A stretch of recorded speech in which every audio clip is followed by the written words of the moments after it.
खुलुमबाय बयनिसिमबो नोंथांमोननि थाखाय माखासे खौरांफोर लानानै फैलायबाय आरो चेनेलाव गोदानब्ला अननानै चेनेलखौ साबस्क्राइब खालामनानै लादो बेल आइकनखौ एलाव होनानै ला जाहाथे नोंथांनाव सिगां नटिफिकेसन सहैग्रोयो। दानिया खोनासंलांदो। गिबि खौराङाव दङ उदालगुरियाव लामानि जाब्रबथायखौ लाना दुंहाव थासारि। उदालगुरियाव गोबारै खारनाय डाम्पार गारिया सासे फरायसुलिखौ होख्रेमनायाव फरायसुलिया जायगायावनो जिउ खहा जायो। जिउ खहा जानाय फरायसुलिया उदालगुरि जौसिन फरायसालिमानि 12 थाखोनि फरायसा मीरा राजबर। फरायसुलिखौ AS27C36122 नाम्बारनि डाम्पार गारिया होख्रेमो आरो फरायसुलिया जायगायावनो जिउ खहा जायो।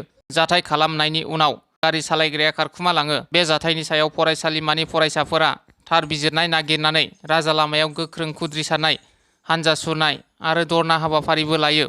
नैथि खौराङाव दङ आसामाव बमा बेरहोनो हुमखि होनायनि सायाव खौरां होनो थाखाय पुलिसआ 5 लाख रांनि बान्था फोसावदों। थांनाय 15 आगस्ट उदांस्रि सानखालिनो आसामनि गुबुन गुबुन जायगाफोराव आलफानिफ्राय बमा बेरहोनायनि हुमखि होदोंमोन। आसाम नाङैनो मोन 8 थावनिफोराव गासै मोन 24 बमा फबनानै दोननायनि हुमखि होदोंमोन आलफाया। आसाम पुलिसआ बे जाथायनि सायाव नायबिजिरनायखौ गोख्रों खालामदों आरो आसामाव बमा बेरफ्रुहोनो हुमखि होनायनि सायाव खौरां होनो थाखाय पुलिसआ 5 लाख रांनि बान्था फोसावदों। आसाम पुलिसआ उदांस्रि सानखालि गासै रायजोआव बमा बेरफ्रुहोनायनि फाव फान्दायनायजों सोमोन्दो थानाय सुबुंफोरनि सायाव खौरां होग्राफोरनि थाखाय बान्था जासिदों। ससियेल मिडियायाव मोनसे पस्टआव रायजोनि पुलिस बिफाना रायजोनि मदद बिनानै 5 लाख रांनि बान्था फोसावदों। रायजोआव बमा बेरफ्रुहोनायनि बागै जायखिजाया रोखा खौरां दैथायहरनो हायोब्ला 5 लाख रांनि बान्था होनो फोसावदों आसाम पुलिसआ। पुलिसआ नोगोरारिफोरनि थाखाय जायखिजाया खौरां दैथायहरनो थाखाय मोनसे जर'खा जानबुं अनजिमा फोसावदों 9132699735 आरो खोथा होदों दि खौरां होग्राफोरखौ आन्दोआव दोननाय जागोन। बेजों लोगोसे वाट्सएप, फेसबुक, टुइटार, इनस्टाग्राम समाजारि बिजोंफोरनि गेजेरजों फोरमानथिखौ फोसावनो हागोन होननानै पुलिसआ बुंथिबावदों।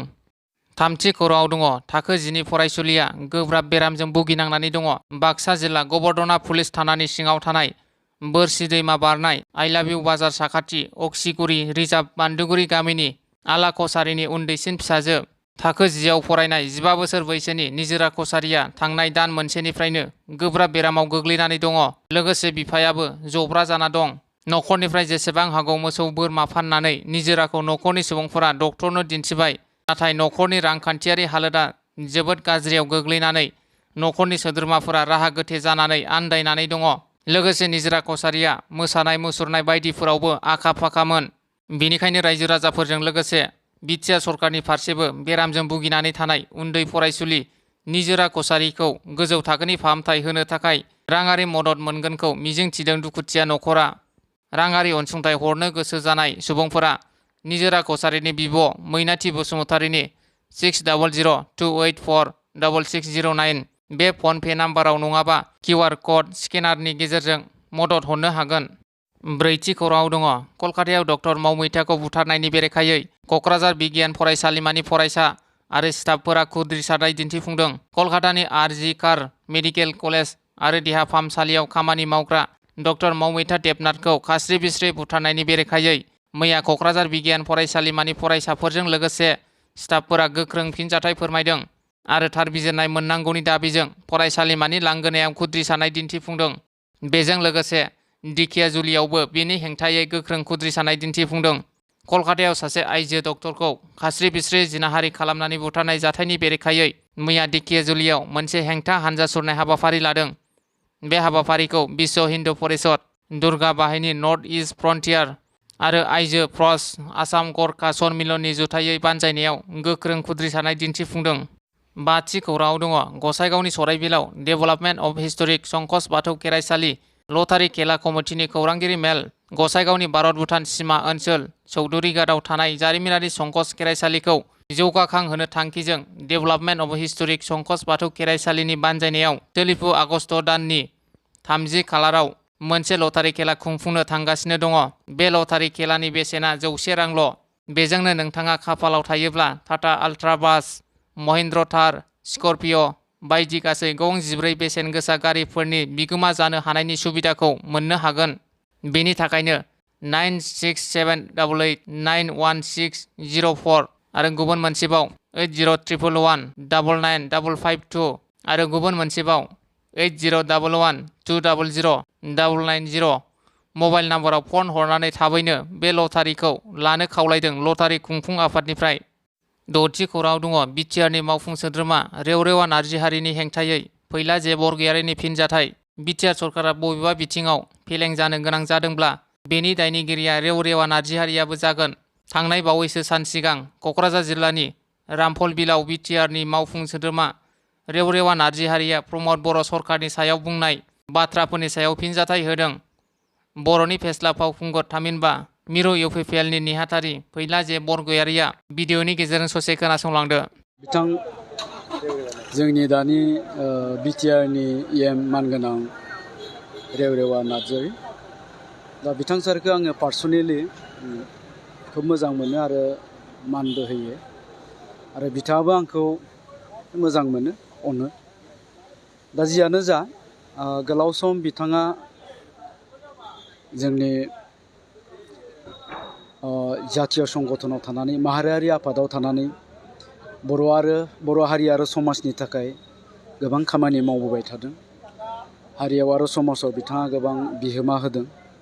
बिथांनि बे बिहोमाखौ, बे कन्ट्रिबिउसनखौ जोङो रावबो बावनो हाया आरो जायनि थाखाय बिथांखौ जों बयबो सनमान होयो, मान होयो। बे हिसाबैनो आंबो बिथांखौ मान होयो आरो सनमान होयो। दा जियानो जादोला आरो बे सनमान आरो मान होनायनि थाखायनो बिथांखौ इउपिपिएल आरो बिजेपिनि जा जथाय सरकार, बे सरकाराव सासे EM हिसाबै सायख'नाय जादों, अर्थात EMनि बिबानखौ होनाय जादों। दा बिनि ओंथियानो जाबाय बिथाङा जोंनि दानि बिटिआर सरकारनि सासे दायित्वशील बेक्ति बा खोब माने बिबान गोनां रेसपन्सिबल सासे पार्सन बिटिआर गभर्नमेन्टनि। दा बे बेलायाव बिथाङा बुंनाय बायदि हसाके जुदि गाबोननि समाव बिटिआर गभर्नमेन्टआ बबेबा बिथिङाव जुदि फेलें जायोबा, बेर्थ जायोब्ला बिनि दायनिगिरिया दा बिथाङाबो जागोन। बिथांनियाबो बे दायनिफ्राय मालाबाबो खारग'नाय नङा। जिथु माने बेर्थतानि जि माबा अंखिदार बिथाङाबो सासे। दा जियानो जा बिथाङा दाखालि जि मोनसे खोथा बुंदों, बे खोथाखौ मोजाङै साननानै नायोब्ला आं बेखौसो बुंनो नागिरदों। थारैनो बिथाङा सासे EM हिसाबै गाव फेलें जादों नामा? EMनि खामानि मावनायाव सासे मन्थ्रिनि बिबान लानानै बिथाङा जिखिनि खामानि मावनांगौ बेखौ मावफुंनो हायाखै नामा? आरो जायनि थाखाय बे दायनिफ्राय बारग'नांगौनि थाखाय बिथाङा गुबुननो दायखौ जाबसिनदों नामा? बे मोनसे सोंथिया सिखारो। मानोना बिथाङा सासे बिबान गोनां सासे EM हिसाबै सरकाराव थानानै बेखिनि जि खोथा बुंबाय, बे खोथाया मालाबाबो गनायजाथाव नङा। आरो बिथाङा प्रमद बर' सारनि सायाव जिखिनि एलिगेसन लाबोदों, बे एलिगेसनखौ लाबोनायाव जोङो नैबेखौसो सानदों। दा बिथांनि जयगथा आरो दयगथायाव दिनै मोनसे कुइसन मार्क जानानै थादों। दा बिथाङा बेसेबांखिनि EM हिसाबै रोंगौथि दं। दा जियानो जा जोङो नैबेखौनो बुंगोन, बिथाङा जिहेतु सासे दायित्व गोनां must responsible parson of BTR government, बे हिसाबै बिथांनि खुगानिफ्राय बेखिनि खोथा ओंखारनाया जोंनि बयनिबो थाखाय दुर्भाग्यजनक। आरो दहाय आं सिगाङाव बुंनाय बायदिनो गमामायै जुदि गाबोन बिटिआर गभर्नमेन्टआ बेबायदि फेलें जायोब्ला बिथाङाबो बे फेलें जानायनि सासे दायनिगिरि जागोन। बिथाङाबो बेनि दायनिफ्राय मालाबाबो खारग'नो हानाय नङा। 7थि खौराङाव दङ गेलेनायनि गेजेरजों बर' हारिखौ बुहुमाव सिनायथि होलांनो एबसुआ बड'फा एफसिखौ दादों। बे बाथ्राखौ बुंदों दुलाराय बर' फरायसा आफादनि लोगो आफादगिरि खोरोमदाव औवारिया। बड'फा गोजोरथियारि सोलायनाय मावथांखिखौ बिथा खालामनानै थांनाय माखासे बोसोर सिगांनिफ्राय एबसुआ आसाम नाङै आन्डार-13 जोलुर बादायलायनाय खुंबोबाय थादों। आन्डार-13आव गेलेनाय साफ्रोमबो उन्दै उन्दै गेलेगिरिफोरखौ हादरारि आरो माहारियारि थाखोआव गेलेहोनो थांखिजों दुलाराय बर' फरायसा आफादा 56थि थान्दै जख'न्थायनि गेजेरजों बड'फा एफसि दानो थांखि लादोंमोन आरो बै थांखि बायदियैनो रायमनायाव जानाय एबसुनि स्पेसियेल कनभेनसननि गेजेरजों बेखौ आबुङै दाफुंनाय जायो। बेबायदिनो बड'फा एफसिनि आन्डार-13 जोलुर गेलेगिरि सायख'नायखौ मैयानिफ्राय साननैनि हाबाफारिजों चिरां जिल्लानि काजोलगावआव थानाय उदांस्रि आलारि प्रेम सिंह ब्रह्म मेम'रियेल स्टेडियामाव सायख'नाय हाबाफारिया जागायबाय आरो बे हाबाफारिखौ बेसेन गोसा बिबुंथिनि गेजेरजों बेखेवनानै होयो दुलाराय बर' फरायसा आफादनि लोगो आफादगिरि खोरोमदाव औवारिया। मख'नो गोनांदि बे हाबाफारियाव आसाम नाङै गं 14निबो बांसिन जिल्ला एबसुआ बाहागो लाफैदों। एबसुनि लोगो आफादगिरि खोरोमदाव औवारिनि बिबुंथिखौ भिडिअनि गेजेरजों ससे खोनासंलांदो। दुलाराय बर' फरायसा आफादा दिनै नोंथांमोननि गेजेरजों जोङो जि जोंनि उनथिंजाय गेलेनाय जागासिनो दङ बिथांमोनहा आन्डार 13नि गुबुन गुबुन जिल्लानिफ्राय बे दिनैनि सायख' बादा मोनसे आन्डार 13नि बावहाय जागासिनो दङ आरो बेखौ दुलाराय बर' फरायसा आफादनिफ्राय जोङो बे काजलगावआव थानाय जे आलारि सोरां प्रेमसिं ब्रह्म मेम'रियेल स्टेडियामावहाय जों बड'फा जे फुटबल क्लाब बेयाव गेलेगिरिफोरनि थाखाय बेयाव गेलेनो मोननांगौनि थाखाय दिनै बे मोनसे सायख' बादा जादों आरो बेनि थाखायनो जे जोङो जिहेतु आनसलिक लेभेल डिस्ट्रिक्ट लेभेलनिफ्राय आन्डार 13नि जोंहा चेम्पियनशिप मेट्च जाबोयो बेबायदिनो जों मिरुवारि इन्टार डिस्ट्रिक्ट मोनसे आन्डार 13 चेम्पियनशिप जोङो मेट्च बोसोरथाम देग्लाय बोसोरब्रै हाबगोन आरो बेबायदिनो बिथांमोनखौ जाहाथे जाय बिथांमोना मोजां गेलेनानै दिनै माने स्टेट लेभेलाव आरो इन्टार डिस्ट्रिक्ट चिरां जिल्ला जेरै फुटबल जाहा स्पर्ट्स एस'सिएशन दङ जिल्लानि